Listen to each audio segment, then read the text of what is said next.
Enzo Recto, kalaban ang katiwalian at kasinungalingan, kakampi sa katotohanan at kabutihan. Mga kabunyog, ang totoo, ang laki ng problema ng kampo ng Duterte, lalo na si Sara. Kasi mga kabunyog, lahat na halos ng ginagawa nila, laging bigo at kapos. Laging bigo at kapos. Sa totoo lang, ano na yan maraming beses na silang kung ano-ano nang ginawa nilang diskarte. Laging kapos, laging bigo. Ang dami nilang kinaharap na mga problema. Ang solusyon sana dyan, pakilusin yung kanilang pwersa. Halimbawa, nung inaaresto si Kibuloy, may mga parali-rally pa sila, hindi naman nakapag-mobilize ng malaking pwersa. Wala rin. Nang si Duterte inaaresto na ng Interpol para dalhin sa ICC.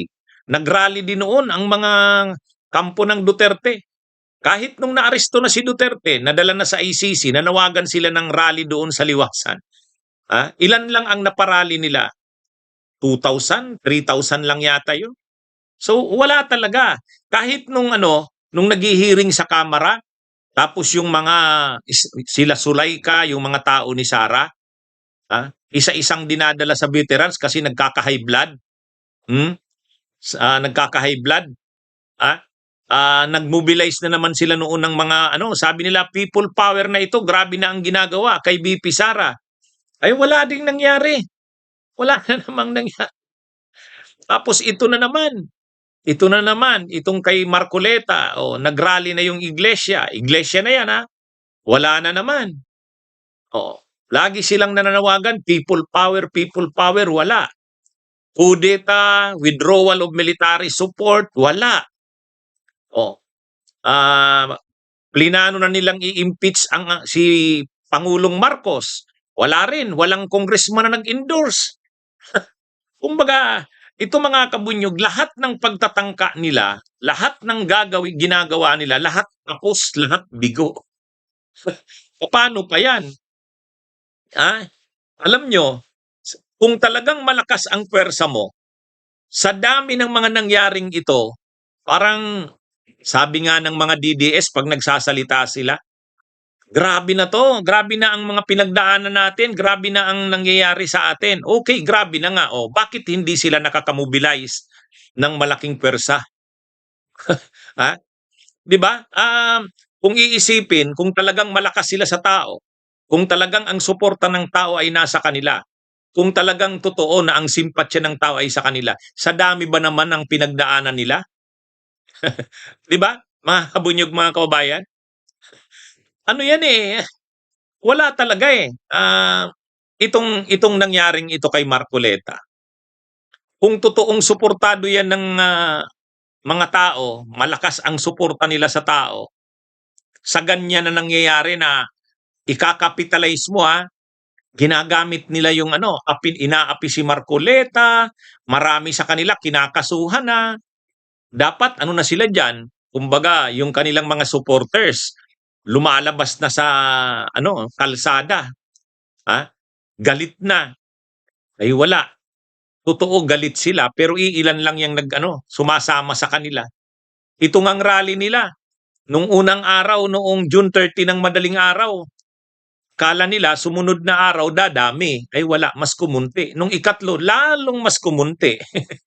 Kaya sa totoo lang, kapos na hindi malaman ng mga Duterte, hindi na nila malaman kung anong gagawin.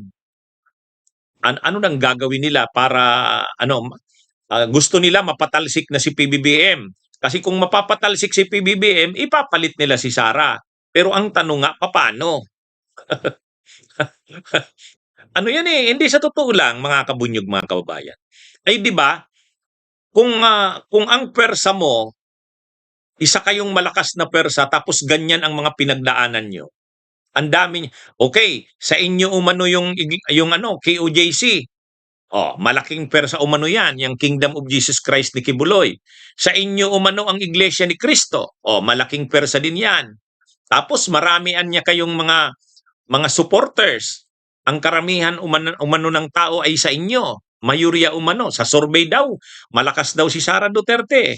O di dapat, sa mga nangyayaring ito, kapag nanawagan sila ng mga pagkilos, dapat ang 100,000, 200,000, maliit na bilang yan. Kasi kung malakas ano nila, ang support. Pero wala nga eh. Inaresto na si Kibuloy, nananawagan sila, suportahan natin si Pastor Kibuloy. Wala rin. Inaresto na si Duterte. Wala rin. Ha? Si Sara Duterte, iniimbestigahan sa Kamara, nananawagan silang suportahan si Sara.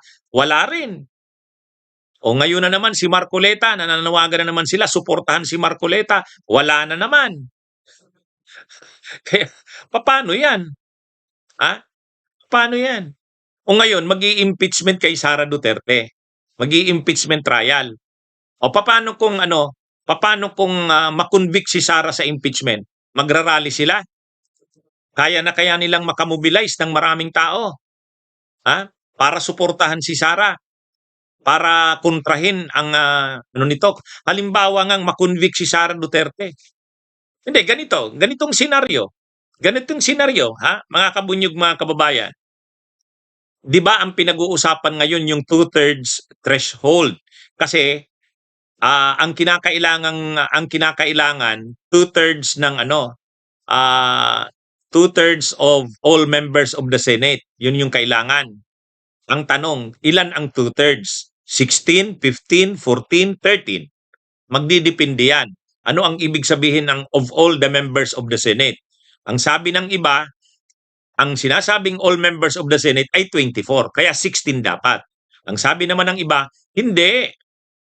Yung hindi naman, wala naman na, halimbawa si Bato nagtatago. Tapos yung si Jinggoy, si Marcoleta kung makulong na, suspendido din yan. Kasi kapag may plunder ka, suspendido ka. So hindi na sila dapat kasama doon sa all members of the Senate. Hindi na sila counted. Kaya dapat ang 2/3 threshold ay 14 lang. 14. 14. O ngayon, kapag 14 yan, makukonvict si Sara dyan. Kasi may 30 na ngayon yung mayorya. Kailangan na lang ng isa. Anong gagawin ng mga pro-Sara, pro-Duterte? Magagalit sila ngayon. Magagalit sila. Sasabihin nila, hindi, dapat 16. Bakit binaban nyo sa 14? So anong gagawin nila? Magrarally sila? Mananawagan sila ng people power? Kaya na makamobilize? Diba? Kaya makamobilize? Naalala nyo yung impeachment ni Erap. Yung impeachment ni Erap, yung mga supporters ni Erap na mga senador, ayaw talagang pabuksan yung second envelope. Anong ginawa ng mga prosecutors noon? Nung public prosecutor saka private prosecutor, nag-walk out. Nag-walk out. Kasi imagine nyo, ayaw pabuksan yung envelope. Yung second envelope, ayaw pabuksan. Ay nandun yung matibay na mga ebidensya laban kay Estrada. Prinotektahan si Erap ng mga senador. Nagalit yung taong bayan. Nagresulta yun sa People Power 2, EDSA 2. Napatalsik si Erap. Ngayon, kung didesisyonan ng Senado, pag nagbotohan ang mga senador, mayorya dyan, ang majority dyan, grupo nila Gatchalian. Paano kung sa botohan, 13 ang magsabing ang 2/3 majority ay 14. Di syempre magagalit ang kampo ng Duterte. Bakit nyo ginawang 14? Dapat 16. Di magagalit sila. Mananawagan sila ngayon ng rally. People power na naman. Galit sila. Makamobilize kaya ng tao? Makamobilize kaya ng tao? Yan ang problema. Maraming beses na silang nananawagan, laging kapos, laging bigo. Hindi, yan ang totoo, mga kabunyog. Yan ang malaking problema nila sa ngayon.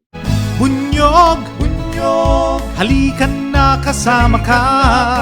Bunyog, kapag buklod ay may pag-asa. Luzon, Visayas, Mindanao, isa ang pananaw. Sa bagong Pilipinas ang bunyog isisigaw.